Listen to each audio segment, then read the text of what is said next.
Hi YouTube, it's Catherine Michele. I want to bring to your attention this book called Every Contact Leaves a Trace by Connie Fletcher. This book describes a lot of stories and actually it contains a lot of stories from criminologists, DNA experts, police officers, investigators, and how they go about and what they do to investigate crime scenes. And all of them, go back to that statement that was penned by a French criminologist by the name of Edmond Locard, and that is every contact leaves a trace. This is called the Locard principle. Now, Locard was considered the father of forensics. He actually created and started the process by which investigating those minute details. One of the things I would like to read to you in this book is called Securing the Scene.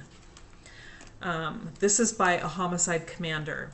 He said, "I was teaching crime scene investigation one time and a patrolman says, 'I'm a uniform guy, I'm a patrolman, what does this stuff got to do with me?' I said, 'Thank you, God, for asking that question.' I said, 'Stand up and ask it again, son.' He did.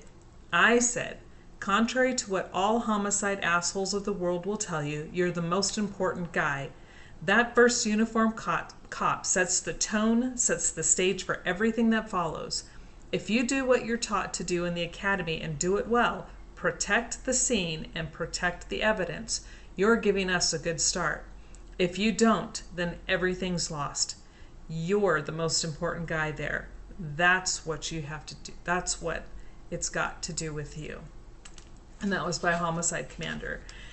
And in the case, and why do I feel that this matters in the Crowley case, is because I believe the police officers, when they arrived, truly did set the scene, set the tone of the scene. They tried to say in some of their writings, a lot of their reports are almost verbatim. If you read one, you're reading all of them, which is ridiculous because not everybody thinks the same and writes the same. And that was a huge red flag to me. Big clue. I read what people write and I tear apart how they say it, when they say it, and what words are used.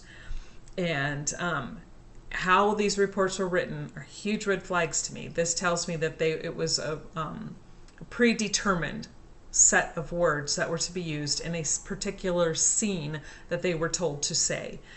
And these police officers, the way they set the tone for the crime scene is really important. Go back and investigate the case.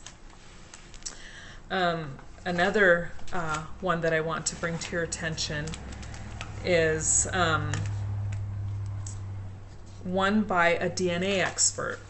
And this is, I'm going to read this to you. It's a little bit longer. It's a paragraph, but I'll read it kind of quickly for you. But I think it's important because this to me screams what happened incorrectly with the knife that was found at the Crowley crime scene. There's a knife with a blade in an open locked position located next to David's body. He's laying like this. So his leg is going to be here. The blade, say this is his leg. This is his leg, top of his leg, the bottom of his leg. And the knife was laying blade up this way, right next to him.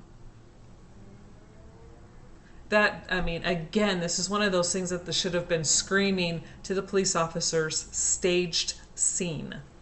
However, they didn't even, they swabbed the blade, found out that there was blood. They did test that blood and found out that it was blood of all three victims. But the blade looks clean. The knife looks clean. So, did somebody wash it? I don't think David would do that. If you have somebody who's on a homicidal, suicidal rampage, they're not going to stop to clean a weapon they used. So this blade does not have obvious blood. When the police officers put it in a box, you can see no obvious blood on this. But yet it is detected, and they found it, and they could test it to see who it belonged to. Yet it looked clean, and that should have said something. And here's the part: they didn't From what I have read in the reports, I did not recall any testing done on the handle to see if there were prints or there skin cells, but it was picked up and put into a box. And the problem with that, here this DNA expert says what's wrong with situations like that. And this story is, these are all true stories, mind you. These are all actual, real cases and events that these people experienced in their work. It says, let's say you got a situation where dead body in a house, baseball bat, with a whole lot of blood at the end of it, and the guy's head is caved in. Cop goes in, and you know clearly, here's the murder weapon. So he picks up the murder weapon by the handle, and he puts it in a bag. Well, is the blood on the end of the bat really that big a deal? No, because a pretty good guess where it came from.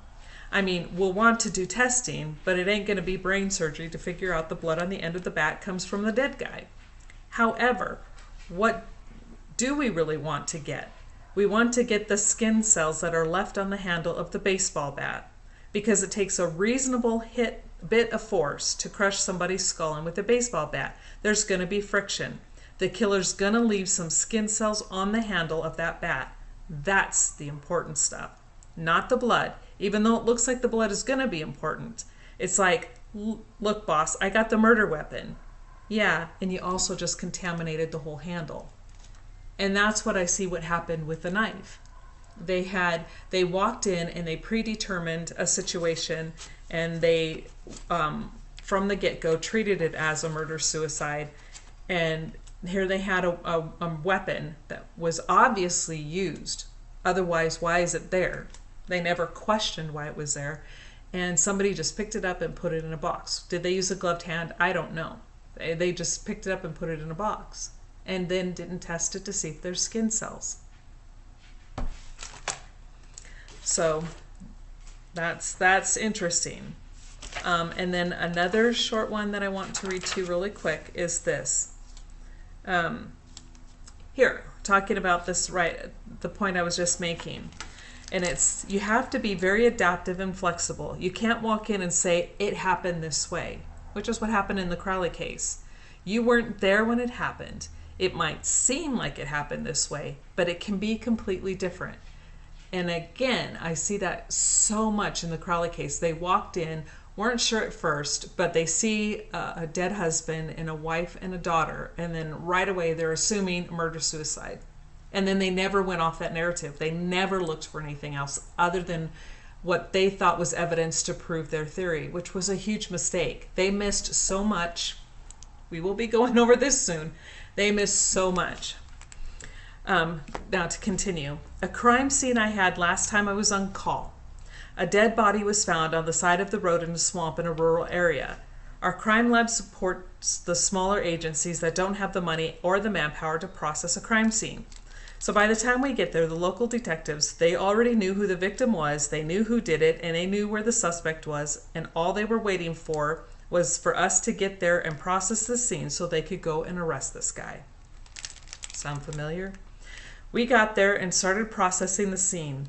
They were sure the victim was male. But of course, we started looking around, and lo and behold, it was a female. She was fairly heavy and was lying on her back, so her breasts weren't really that well defined, and she had on a coat. They didn't get the perpetrator right either. They had a missing person in the county, male, and they thought this was drug related, and that their suspect killed him. The truth was that it was domestic related. The boyfriend killed her. It was completely different from what the local police had. They had taken what they seen and inserted their own facts into the situation and arrived at their own conclusions based on those facts, which were faulty. This was just a perfect example of tunnel vision, not just at a crime scene, but in detective work. They saw it, they knew it, that was it was over. Not even close to what the actual truth was. I'll stop reading to you from there, but that again is exactly what happened in the David Crowley case. The police walked in, the head detective, the captain walked in, they had a set scenario in their head, they saw nothing else, they had tunnel vision, and they went forward. And when the evidence started coming back from the lab, they didn't even, it, in my opinion, it was not even used. It wasn't even considered. They just kind of pushed it aside if it didn't fit the agenda. They had complete tunnel vision, and they got it wrong, and they, to this day, refuse to go back and correct that. And obviously it happens a lot because that homicide expert stated the same thing. They had run across that. So it's not uncommon. So it's not like we're conspiracy theorists. You getting the point? It happens. It happens a lot. And fortunately for the person in that case, they had that homicide investigator who saw that, who knew it was wrong, who knew the police had it all wrong and were jumping to conclusions and had tunnel vision, but had the guts and the wherewithal to say, no, this isn't right. This isn't right at all. And unfortunately, in the David Crowley case, there wasn't anybody there to do that for David. But this book does also talk about the crime scene and how to do it properly, how to investigate, and they talk about cases where, what their process is, and the vast majority of the stories in this book are by people who have to remain anonymous.